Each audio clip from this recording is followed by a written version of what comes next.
ঘরের চার দেওয়ালে থাকতে থাকতে মনটা যেন একটু কেমন লাগছিল। তাই গতকাল বিকেলে একটু বেরিয়েছিলাম মনটাকে একটু মানে মন থেকে একটু শান্তি ফিল করার জন্য। তো যেখানে গিয়েছি সেখানে দেখি টুকটাক কাশফুল ফুটেছে, কারণ আজকাল তো আর ঋতুর সঙ্গে সঙ্গে দুর্গাপূজা হচ্ছে না, ঋতুর অনেক আগেই হয়ে যায়। যেমন শরৎকাল আসার আগেই দুর্গাপূজা শুরু হয়ে গেল, চলছে বর্ষাকাল। তবে যাকে গিয়ে দেখি কিছু বাচ্চারা ফটোশ্যুট করছে, ভীষণ ভালো লাগছিলো ওদের দেখে, বেশ মনটা খুশিও হয়ে গেছে।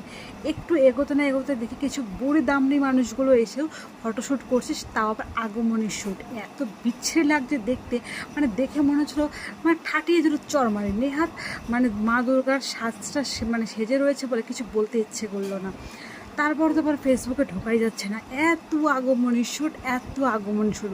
বিশ্বাস করো তোমরা যারা যারা দেখতে পাচ্ছ আমায়, আমি জানি না তোমাদের কারা কারা আমার দেখে বিরক্ত হবে, আমি তোমাদের লিটারালি বলছি, তোমরা প্লিজ এইভাবে আমাদেরকে ডিস্টার্ব করো, মানে মেন্টালি মানে পাগল হয়ে যাবে কিছুদিন পরে।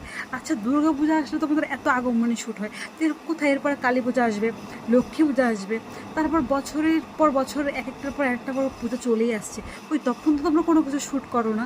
ওই দেখি তো কালী পূজা আসবে, কালী তো দেখি তো না একটাও কালী সাজে কালীর শ্যুট করতে। যত সব ফালতু লোকজন, ফালতু চিন্তাধারা।